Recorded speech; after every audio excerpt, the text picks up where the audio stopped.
Waghodia road પાસે આવેલ રુદ્રાક્ષ અલિંગજ ખાતે રહેતા ઓમકારભાઈ કસરકર દ્વારા પર્યાવરણ બચાવની થીમ પર શ્રીજીની સ્થાપના કરીને ડેકોરેશન કરવામાં આવ્યું.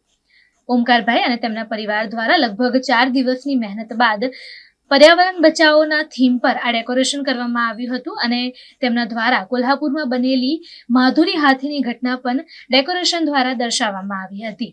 સાથે જ આ ડેકોરેશનમાં ગણેશજી માધુરી હાથીને વહાલ કરતા પણ દેખાડવામાં આવ્યા છે અને આ થીમનો ઉદ્દેશ્ય પ્રાણીઓ અને માનવો વચ્ચેનો પ્રેમ દર્શાવવાનો છે.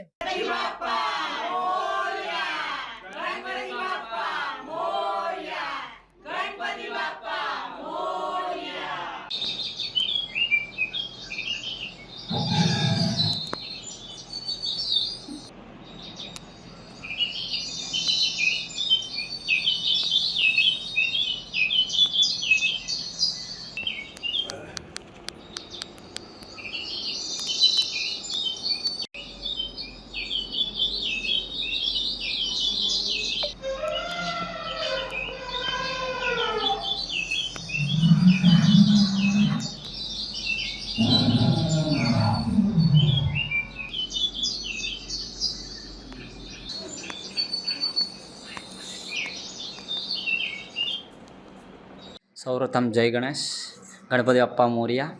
હું ઓમકાર કસારકર અને મારા ગણેશ મારા ઘરે ચિંતામણી કસારકરના ચિંતામણી છે અને ચિંતામણીને મેં એવી રીતે બતાવ્યું છે કે પર્યાવરણ બચાવ, જંગલ બચાવ એવી થીમ રાખી છે. સેવ એન્વાયરમેન્ટ, સેવ ફોરેસ્ટ. એટલામાં અને શું આજ કેટલા દિવસ લાગ્યા આ થીમ બનાવતા અને કેવી રીતે વિચાર આવ્યો કે આ રીતે બનાવીએ? આ વિચાર મને એવી રીતે આવ્યો કે આપણા જે વડોદરા સંસ્કારી નગરી જે છે ત્યાં ઘણા એટલા વડોદરા જે નામ પડ્યું છે એ વટપદ્રક પરથી પડ્યું છે.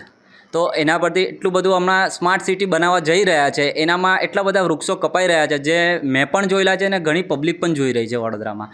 એટલા માટે હું એવું વિચારું છું કે એટલીસ્ટ 5 જૂને જે પર્યાવરણ દિવસ હોય છે તે દિવસે એક ઘરમાંથી એક વ્યક્તિ પણ વૃક્ષ વાવે તો આજે જેટલા બી ઝાડ કપાય છે ફરીથી આજે કેટલાય વર્ષોમાં ફરીથી થઈ શકે છે ને આપણું જે ગ્રીન વડોદરા છે એ ફરીથી એવી રીતે સંસ્કારી નગરી દેખાઈ શકે છે. સ્માર્ટ સિટી એવી રીતે બી બનાવવા જાઓ, ખાલી પોળા રોડ કરીને આપણે ઝાડ કાપીએ એ મને વ્યવસ્થિત નથી લાગતું. એટલા માટે આ થીમ મેં પર્યાવરણ બચાવ એના માટે કરેલી છે. ઓમકાર કસારકર, રુદ્રાક્ષ એલિગન્સ, વાઘોડિયા રોડ. નમસ્કાર, જય ગણેશ. હું કિરણ ચિત્તે. અમારા કસારકર ફેમિલીનો આજે ગણપતિના ઉત્સવ પર જે આ થીમ રાખવાના આવીએ છીએ એની વિશેષતા ખાસ કહેવા માગું છું કે પર્યાવરણ બચાવો અને જંગલ બચાવો એ બધું આપણા માનવી જીવન એકબીજા સાથે જોડાયેલું છે. કારણ કે આપણી જો એની રક્ષા કરીશું તો જ આપણી પણ રક્ષા થશે. આપણે આપણી આજુબાજુમાં જે હમણાં પર્યાવરણ જોઈએ છે અથવા ઋતુઓનો જે ફેરફાર જોઈએ છે એ એના કારણે જ આધારિત છે. પહેલાં આપણે ભણતા હતા કે 3 ઋતુ આવે છે, હવે એવી રીતે બાળકને આપણે સમજાવી જ નથી શકતા. એ આપણા દ્વારા જ થયેલું નુકસાન છે અને એની જ ભરપાઈ આપણે આવી રીતે પર્યાવરણ વૃક્ષો વાવીને બચાવીને પ્રાણીઓને બચાવીને કરી શકીશું. એવું અમારા દરેક ભાવિક ભક્તોને નમ્ર વિનંતી છે કે એ આવે, આ થીમને સમજે અને પર્યાવરણને બચાવે. આપનું નામ? કિરણબેન.